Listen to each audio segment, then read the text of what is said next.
আসসালামু আলাইকুম এভরিওয়ান। আগামীকাল আমি একটি বিয়ে বাড়িতে যাব, তাই আমার ড্রেসের সাথে ম্যাচিং করে চুড়ি বানিয়ে নিচ্ছি।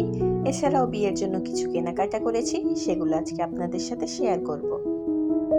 প্রথমেই আমি এখানে চুড়ির বেস নিয়ে নিলাম, তারপর সুতা লাগানো শুরু করলাম। আসলে আমি এর আগে কখনো চুড়ি বানাইনি, তো এটাই প্রথমবার ছিল, তাই বারবার ভুল করে ফেলছিলাম। বাসায় তখন কারেন্ট ছিল না, তাই ভিডিওটা একটু অন্ধকার দেখাচ্ছে। এই একটা চুড়িতে সুতা লাগাতে আমার 1 ঘন্টার ওপর লেগেছিল।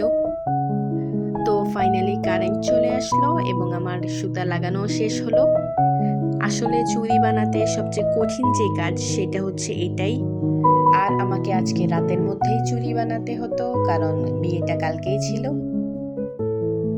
তো ফাইনালি একটা চুড়ির কাজ শেষ হলো। যদিও ফিনিশিংটা তেমন ভালো আসেনি, কিন্তু প্রথমবার হিসেবে খারাপ না। তো আমি পরে এই 2টা চুড়িতেও সুতা লাগিয়ে নিয়েছি। তারপর আমার মাথায় কোনো ডিজাইনই আসছিল না, তো মনে যা আসলো তাই বানিয়ে গেলাম। তো অনেকক্ষণ ভাবার পর আমি এখানে একটা আঁকাবাঁকা ডিজাইন করলাম। যেহেতু আমার কাছে কম টাইম ছিল, তো আমি চেয়েছিলাম যে চুড়ির কাজটা সিম্পলভাবে শেষ করে দিতে।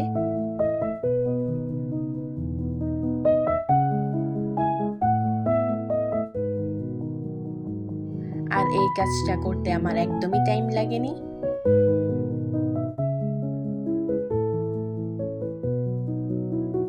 তারপর আমি কুন্দনের কাজ শুরু করি। আমার কাছে অনেকগুলো কুন্দনই অ্যাভেলেবেল ছিল, অনেকগুলো শেপের ছিল, তো আমার কাছে এই শেপটাই সুন্দর লেগেছিল। তারপর কুন্দন লাগানোর পর আমার চুড়িটা একটু খালি খালি মনে হচ্ছিল, তাই আমি কুন্দনের পাশে একটু ডিজাইন করে দিলাম।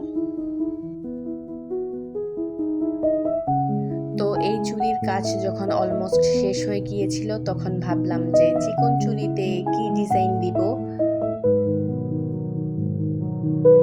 তারপর চিকন চুড়িতে আর কোনো কুন্দন লাগাইনি, সহজভাবেই শেষ করে দিলাম। এই 3টা চুড়ি বানাতে আমার 4 ঘন্টার মতো সময় লেগেছিল।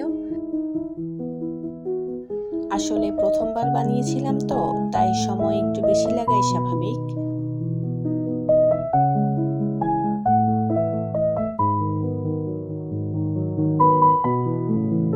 তো ফাইনালি আমার চুড়ি বানানো শেষ। এইটা হচ্ছে ফাইনাল লুক। তারপর অনলাইন থেকে 2টা জুতা অর্ডার করি। আমি এর আগে কখনো অনলাইনে জুতা অর্ডার করিনি, এবারই প্রথম ছিল। এই জুতাটা আমার ছোট বোনের জন্য ছিল, আর এইটা ছিল আমার জন্য।